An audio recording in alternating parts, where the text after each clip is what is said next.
Bonjour et bienvenue dans The Gardener, le podcast Deep Tech qui donne la parole aux entrepreneurs et à leur technologie. Je suis Estelle Charveria, analyste chez Carotte Capital, fonds d'investissement early stage dans l'innovation. Aujourd'hui, nous retrouvons Harold Guillemin, fondateur de la start-up Phoenix qui repense les moteurs de bateaux pour une cohabitation harmonieuse avec la nature. Bonjour Harold. Bonjour Estelle. C'est un plaisir de te recevoir aujourd'hui. Est-ce que tu peux commencer par te présenter et nous parler un peu de Phoenix ? Bien sûr, alors je suis Harold Guillemin, fondateur de Phoenix. Phoenix, en fait, remplace les hélices des bateaux par une membrane qui ondule comme une nageoire de poisson et qui permet une économie d'énergie, une sécurité maximale et puis tout un tas d'avantages. J'ai monté Phoenix il y a un peu plus d'1 an et demi. Maintenant, Phoenix, c'est 10 personnes, une petite équipe, surtout très, très jeune, soutenue par des grands noms. Loïc Perron, le navigateur français que l'on connaît tous, et puis d'autres personnes dans le domaine maritime. On a clôturé une première levée de fonds en 2019, et puis là, on en prépare une autre, une série A à venir. Donc, tout roule. Je dirais que le premier produit que l'on développe, c'est un moteur de bateau 5 chevaux, 100% électrique. En gros, un 5 chevaux, c'est pour des petites embarcations de type annexe et voilier jusqu'à 3 tonnes. Pour le moment, on commence par les petites puissances et puis on montera progressivement en puissance avec un 100 kW, 150 chevaux prévu en développement dès cette année. Donc, de belles perspectives. Hyper intéressant. Est-ce que tu pourrais revenir un peu sur ton parcours avant de t'être lancé dans ce projet ? Moi, je suis ingénieur de formation. J'ai eu mon diplôme en 2014 d'ingénieur en énergie, moteur et générateur. Je me suis lancé en 2014 dans les pompes industrielles, dans une petite boîte qui a inventé cette technologie de membrane ondulante pour véhiculer un fluide, des pompes industrielles à membrane ondulante. J'ai travaillé avec eux pendant 5 ans. Je suis devenu expert sur cette technologie et puis je me suis dit qu'il y avait forcément un marché qui me toucherait un peu plus en tant que breton, qui me toucherait un peu plus que les pompes industrielles. Et je me suis dit, pourquoi pas adapter cette membrane au moteur de bateau. En fait, propulser des bateaux autrement qu'avec une hélice. Et c'est de là, en fait, qu'est partie l'idée de Phoenix. Phoenix, en anglais, c'est fin, c'est la nageoire. Et on voulait donc trouver notre technologie assez facilement dans ce nom, avec Phoenix. Et puis X, ça permet un petit côté sport et moderne en lien avec cette technologie innovante. Ok. Et donc, de quoi tu t'es inspiré pour mettre en place cette technologie ? Alors, on s'est inspiré, cette technologie est bio-inspirée, c'est-à-dire qu'on s'est inspiré des poissons, des mammifères marins, pour propulser un bateau. Aujourd'hui, il n'y a aucun poisson dans l'océan qui avance avec une hélice. Et donc, on s'est dit, c'est pas normal que les bateaux, aujourd'hui, 100% des bateaux avancent avec des bateaux à moteur, avancent avec des hélices. Et puis, les voiliers, de toute façon, ont très souvent besoin de moteurs, ne serait-ce que pour rentrer au port, parce que tu peux pas rentrer au port avec une voile. Tu es obligé d'avoir un moteur. Donc, on s'est dit qu'il fallait s'inspirer à la fois de ce qui se fait dans l'océan. Finalement, l'océan est comme la vie sur Terre, c'est 4 milliards d'années d'évolution. La vie sur Terre, c'est la plus belle société, c'est une société qui n'a jamais fait faillite. Donc voilà, Phoenix au début, c'est une idée, c'est s'inspirer des poissons et des mammifères marins pour propulser un bateau. Est-ce que tu pourrais nous parler du premier prototype de Phoenix ? Oui, bien sûr, donc c'est un moteur de bateau 5 chevaux, le Fin 5, 100% électrique. Ce moteur, on est en train de le développer dans notre labo du 20e à Paris et également à Centrale Supélec où nous sommes incubés. Donc on réalise des tests plutôt en laboratoire pour le moment. On a fait quelques essais sur la Seine il y a quelques mois. On a besoin encore d'avancer sur cette technologie et au labo. On fera un lancement en grande pompe de ce moteur certainement au printemps, avec Loïc Perron, notre parrain, le navigateur, qui fera une démonstration de ce moteur certainement sur la Seine. On l'espère à Paris, devant le plus possible de public. Bon, on verra avec les conditions sanitaires, mais effectivement, on va réaliser des essais devant tout le monde très prochainement, courant printemps 2021. Ok. Et donc, Concrètement, comment fonctionnent les moteurs de Phoenix ?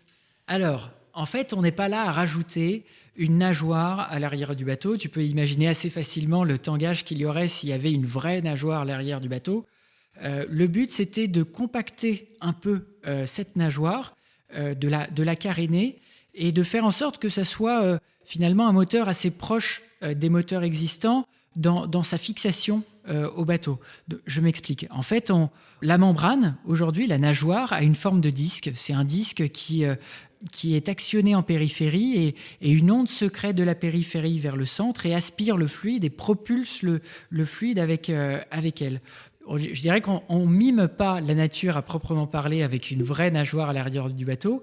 On s'en inspire pour compacter la nageoire, lui donner une forme de disque et propulser un bateau avec harmonie, avec un petit moteur à l'arrière. Donc c'est une membrane en caoutchouc qui est sans risque pour l'homme. La membrane en fonctionnement, tu peux la toucher, contrairement à une hélice ou même les plus petits moteurs de jouets nautiques, eh bien, tu évites de les toucher parce que l'hélice est coupante. La membrane, tu peux la toucher sans problème. Finalement, c'est un peu comme le poisson dans l'eau. Ce poisson, d'ailleurs, qui est aussi hyper réactif. Je ne sais pas si vous avez cette image en tête, mais parfois, quand tu nages et que tu te retrouves à côté d'un petit poisson, eh bien, en 2 coups de nageoire, il est déjà à 2 mètres de toi. Et ça, c'est la réactivité de sa nageoire. Il n'est pas là avec une hélice à actionner son hélice, à utiliser la force centrifuge pour se propulser, tu vois.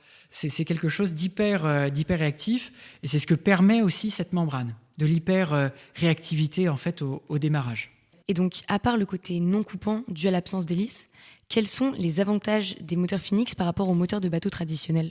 Alors, le premier avantage, déjà, c'est l'électrique. On remplace le thermique, c'est-à-dire le bruit, l'odeur de l'essence, les taches d'huile dans les ports. Tout ça, on remplace par une technologie qui est électrique, 100% électrique. Donc, silencieuse, facile à entretenir, pas de filtre, pas de vilebrequin, pas de réducteur, beaucoup moins de pièces mécaniques, en fait, à entretenir. Donc ça, c'est le premier avantage, le 100% électrique. Je dirais qui est le plus responsable. Aujourd'hui, on a fait une ACV, une analyse du cycle de vie de notre moteur.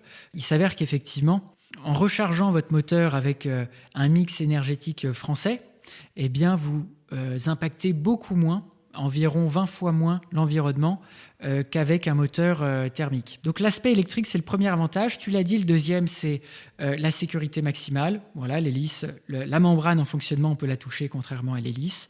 Et puis le troisième avantage, c'est l'entretien réduit. On a beaucoup moins de pièces mécaniques, donc on va pouvoir avoir un moteur robuste qui tient dans le temps, qui est, je dirais... qui tient à tous les éléments. Le moteur, on peut l'utiliser sans risque d'encrassement ou comme on a actuellement avec des moteurs thermiques ou à hélice. Donc on compte vraiment sur ces 3 avantages pour driver cette technologie au plus loin. Notre rêve, ça serait de remplacer les hélices dans l'océan par des membranes ondulantes. Et donc, pour revenir sur l'aspect électrique de votre moteur, est-ce que c'est possible de se retrouver en pleine mer sans batterie ? Alors, ouais, ça c'est très compliqué et pas souhaitable du tout. En fait, ce moteur de 5 chevaux, il n'est pas dédié pour des grandes autonomies. Si vous voulez de l'autonomie, effectivement, aujourd'hui, ce type de moteur de 5 chevaux n'est pas conçu pour ça.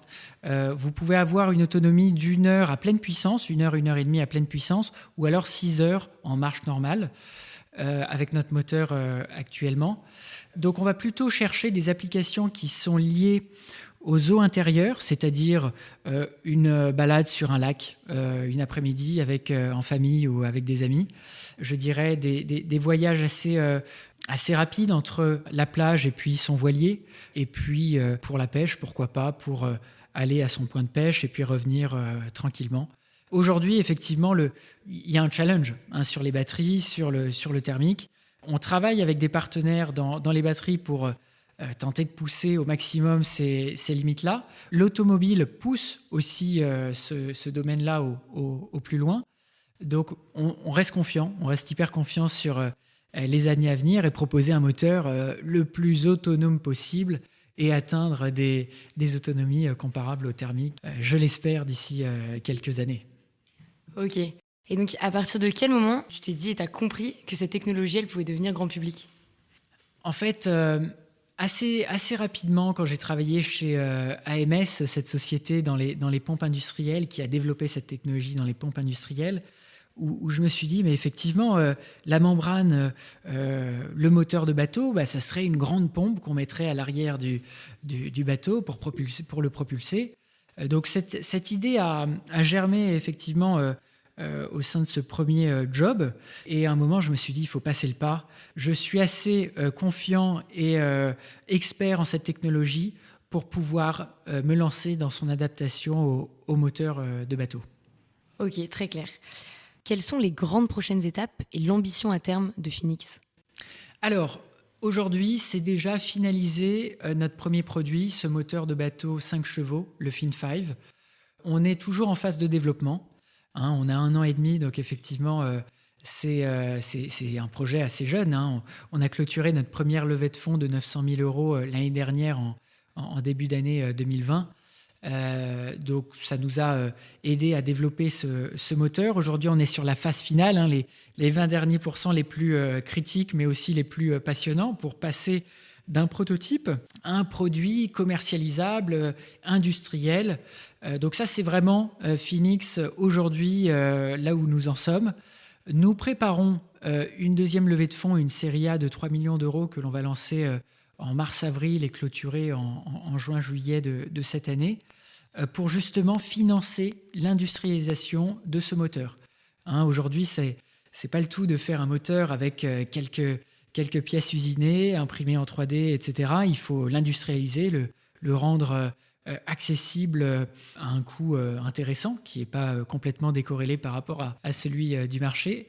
Donc c'est l'objectif de cette levée de fonds de 3 millions d'euros, de nous aider à industrialiser ce moteur. Et cette levée nous aidera également à lancer le développement d'un 150 chevaux, le 100 kW, 100% électrique, pour attaquer un plus gros marché. C'est-à-dire le gros marché de la plaisance, c'est en gros ce marché-là des 150 chevaux. C'est des moteurs qui vous permettent de sortir en ski nautique, d'aller loin en mer, d'être nombreux sur un bateau et d'aller très vite, de profiter de la mer dans tout son état et en étant responsable avec une motorisation électrique et silencieuse. Donc ça, c'est le gros chantier à venir de Phoenix. Phoenix est à l'origine du projet Basics qui aborde des grands sujets sociétaux. Est-ce que tu peux nous en parler ? Oui, bien sûr. Alors, Phoenix, on ne voulait pas que Phoenix et cette super technologie, cette super boîte, soient cantonnée au monde marin. On voulait avoir un impact encore plus grand. Et on s'est dit, pourquoi pas lancer une initiative qui permettrait de recueillir des interviews de grandes personnalités qui œuvrent pour un monde meilleur. Et c'est pour ça qu'on a créé Basics. En fait, Basics, c'est un cercle de réflexion dans lequel on interviewe des grandes personnalités. On a eu Yann Arthus Bertrand, on a eu le fondateur de Sea Shepherd aussi, Paul Watson, très récemment. Et donc tout ça, on les regroupe à travers un livre que l'on est en train d'écrire et que l'on va publier dans les prochains mois, normalement courant avril, pour justement synthétiser ces différentes visions et proposer à ceux qui pensent vraiment que le changement est possible, un monde meilleur, un monde inspiré de solutions innovantes, un monde certainement un peu plus dans la décroissance ou en tout cas dans l'utilisation meilleure de ces technologies. Aujourd'hui, on n'a pas envie de proposer un moteur de bateau qui serve, je dirais, 5 fois en 10 ans de vie. On veut vraiment que nos moteurs soient durables et utiles pour les personnes. Pourquoi ne pas d'ailleurs limiter la production pour réserver ces moteurs à ceux qui en ont vraiment besoin, qui vont l'utiliser au maximum de son temps. Donc voilà, c'est un peu pour ça que l'on a créé ce cercle de réflexion Basics, que je vous invite d'ailleurs à suivre sur les différents réseaux. Le mouvement se met en marche, c'est encore très jeune, c'est encore plus jeune que Phoenix. Donc on a une trentaine aujourd'hui de personnalités déjà interviewées. On prévoit le livre dans les courants avril. Donc, de bons mots vont certainement sortir de ces pages Basics très prochainement. Très beau projet. D'un point de vue plus personnel, certains pensent que l'entrepreneuriat, c'est quelque chose qui s'apprend sur le tas. Mais toi, tu as décidé de suivre une formation, donc un master en entrepreneuriat. Est-ce que tu peux nous dire ce que ça t'a apporté ? Alors, cette formation à Centrale Supélec et à l'ESSEC en double diplôme, c'était un master spécialisé entrepreneur. En fait, c'était 2 jours de cours coaching par semaine et puis le reste du temps à fond sur ton projet. Et moi, en rentrant déjà là-dedans, j'avais cette idée de Phoenix. Je ne savais pas tellement comment m'y prendre. J'étais déjà expert sur cette technologie parce que j'avais passé 5 ans chez AMS dans les pompes industrielles, mais je ne savais pas tellement comment m'y prendre pour entreprendre. Et je pense que cette formation m'a apporté beaucoup de cartes. Peut-être la première et une très importante quand on entreprend, être confiant, être serein sur son projet, être certain de ses idées. Bien sûr, écouter ce qui se passe au maximum et puis entendre les critiques, les remarques, les arguments qui viennent parfois de toutes les directions, les digérer et puis les ressortir. Donc ça, c'était le premier point que m'a apporté ce master spécialisé. Le deuxième, c'est aussi un réseau. Centrale Supélec, c'est une super école qui m'a permis de lancer Phoenix avec l'incubateur. On est incubé là-bas, on est en lien avec les labos de l'école, on est en lien avec le Fab Lab qui permet de concevoir quelques pièces en impression 3D et en usinage, etc. Donc ça a été un vrai boost au niveau des premiers mois de l'incubation de notre boîte, et puis également l'ESSEC avec ce côté business, où finalement on m'a apporté les cartes pour proposer un business plan intéressant à des business angels qui ont cru en moi, en l'équipe, en notre projet, et qui se sont dit ok, c'est une belle techno, ils cochent toutes les cases pour une petite start-up qui débute, on va les soutenir, et c'est pour ça qu'on a eu une 30aine de business angels qui nous ont soutenus l'année dernière, début 2020. Tu as un parcours d'ingénieur. Quand on est entrepreneur, il faut recruter, il faut chercher des fonds. Est-ce qu'aujourd'hui, tu travailles encore sur la partie technique ? Alors oui, bien sûr. Aujourd'hui, je suis à 80-90% de mon temps sur la technique. On est une équipe de 10 personnes, 7 ingés. C'est full technique pour le moment, je dirais. Parce que le produit, il faut le sortir. C'est une technologie de rupture, ça a l'air simple sur le papier, mais c'est un vrai challenge. Faire des moteurs de bateaux à nageoires, effectivement, pourquoi pas. Il y en a certains qui ont certainement pensé à ça dans le passé, mais il y a vraiment un gap entre l'idée et puis la concrétisation de cela. Donc aujourd'hui, je suis full technique. Je suis passé par une phase un peu moins technique lors de cette levée de fonds où effectivement, il fallait convaincre, il fallait argumenter, etc. Mais je suis retourné sur cette phase technique rapidement, une fois que j'avais ces fonds pour développer.